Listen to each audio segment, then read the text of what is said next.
La prochaine fois qu'on monte dans un avion, il faut penser à ça. La sécurité, ça ne repose pas juste sur le pilote. Non, c'est un système vraiment complexe de confiance qui est construit couche par couche, bien avant même que l'avion ne quitte le sol. Et aujourd'hui, c'est exactement ce système qu'on va décortiquer ensemble. Le premier réflexe, c'est de penser au pilote, évidemment. Mais en fait, ça, c'est juste la pointe de l'iceberg. Pour vraiment comprendre ce qui nous garde en sécurité là-haut, à 10 000 mètres d'altitude, il faut aller voir plus loin que le cockpit. Il faut s'intéresser à la machine et à tout ce réseau de règles un peu invisibles qui la gouvernent. Alors voilà notre plan de vol pour aujourd'hui. On va commencer par le pilote, ensuite on passera à la machine elle-même. Après ça, on verra comment on peut la modifier, en toute sécurité bien sûr, et pour finir, on s'attaquera au plus gros défi du moment, l'intelligence artificielle. Allez, c'est parti. La toute première couche, la base de tout, c'est l'humain. Tout part de la personne qui est aux commandes, un pro dont chaque compétence, je dis bien chaque compétence, a été testée, vérifiée et certifiée dans les moindres détails. Et il faut bien comprendre que bien avant que l'avion ne quitte la porte d'embarquement, la sécurité, elle repose déjà sur des années et des années de formation et sur une certification qui n'arrête jamais. Le pilote, c'est vraiment la fondation humaine sur laquelle tout le reste du système est construit. Et tout comme les avions, les pilotes aussi suivent une hiérarchie de certification très, très stricte qui est supervisée en Europe par ce qu'on appelle l'EASA. On commence petit avec des licences pour des aéronefs légers, puis on gravit les échelons, pilote privé, pilote professionnel, jusqu'à atteindre l'ATPL. Et ça, l'ATPL, c'est le Graal, le sésame indispensable pour pouvoir un jour devenir commandant de bord sur un avion de...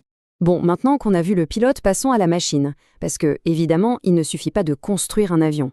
Avant toute chose, sa conception même, son design, doit obtenir ce qu'on pourrait appeler un permis de voler. C'est la preuve ultime en fait qu'il est conçu pour être sûr.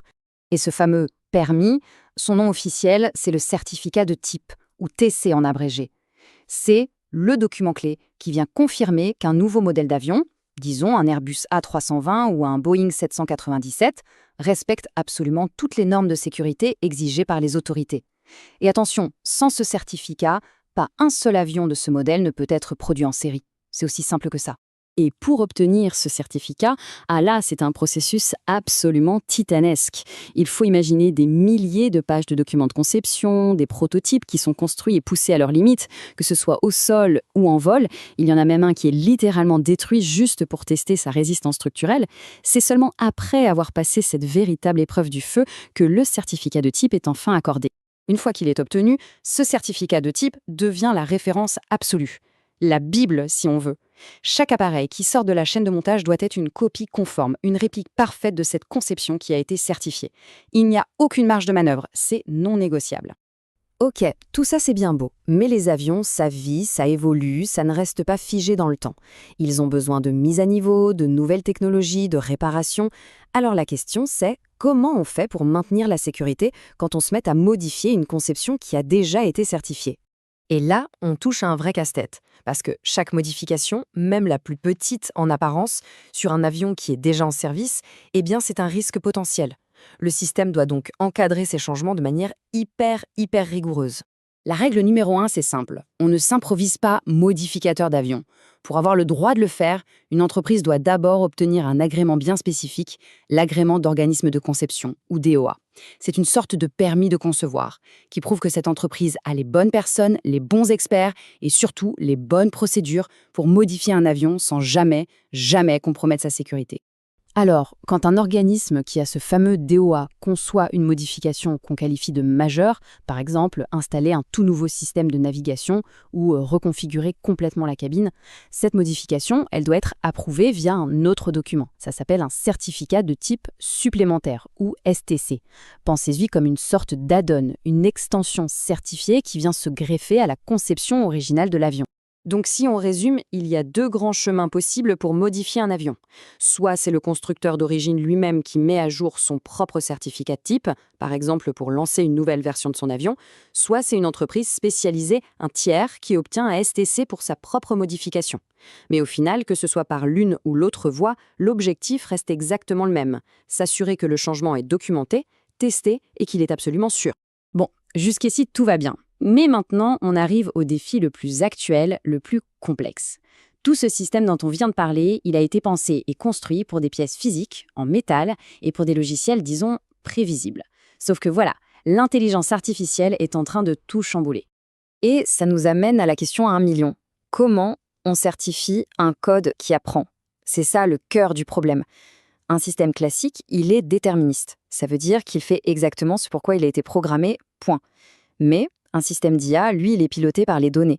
Son comportement change, il évolue avec l'expérience. Alors comment on peut garantir sa sécurité dans un monde comme ça?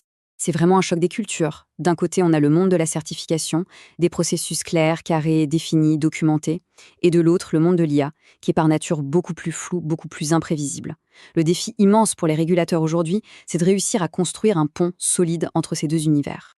La différence, elle est vraiment fondamentale. Un système traditionnel, il est programmé de A à Z, donc on peut le tester de manière exhaustive, on peut essayer de prévoir tous les cas de figure. Un système d'IA, lui, il apprend à partir d'exemples, à partir de données. Alors oui, on peut mesurer ses performances, on peut voir s'il réussit bien sa tâche en général, mais comment être absolument certain qu'il réagira de manière sûre face à une situation qu'il n'a jamais rencontrée auparavant? Heureusement, face à ce défi gigantesque, les autorités ne restent pas les bras croisés. L'ESA, l'agence européenne par exemple, est vraiment à la pointe sur ce sujet. Elle est en train de développer un tout nouveau cadre pour pouvoir certifier les applications d'intelligence artificielle dans l'aviation. Et le faire, bien sûr, en toute sécurité. Leur approche, elle repose sur 4 grands piliers. Le premier, c'est l'analyse de la fiabilité de l'IA, s'assurer qu'elle est digne de confiance. Le deuxième, c'est l'assurance, c'est-à-dire maîtriser comment elle apprend. Le troisième, c'est de s'intéresser aux facteurs humains. Comment le pilote va interagir avec cette nouvelle forme d'intelligence. Et enfin, le quatrième pilier, c'est d'anticiper et de réduire tous les nouveaux risques de sécurité que l'IA pourrait amener. Mais il faut rester lucide. Comme le souligne cette citation, qui vient d'un article de recherche, on n'en est qu'au tout début. Même ces nouvelles approches ne couvrent pas encore entièrement tous les défis posés par l'IA. La certification de l'intelligence artificielle dans des domaines aussi critiques que l'aviation, ça reste un défi majeur et un domaine de recherche très actif. Et tout ça, ça nous laisse avec une question qui est absolument fascinante pour l'avenir. Pendant plus d'un siècle, on a certifié des humains et des machines prévisibles. Mais maintenant que l'IA s'apprête à devenir le copilote, on va devoir redéfinir complètement ce que ça veut dire être apte au vol. Qui ou quoi obtiendra la licence finale pour voler?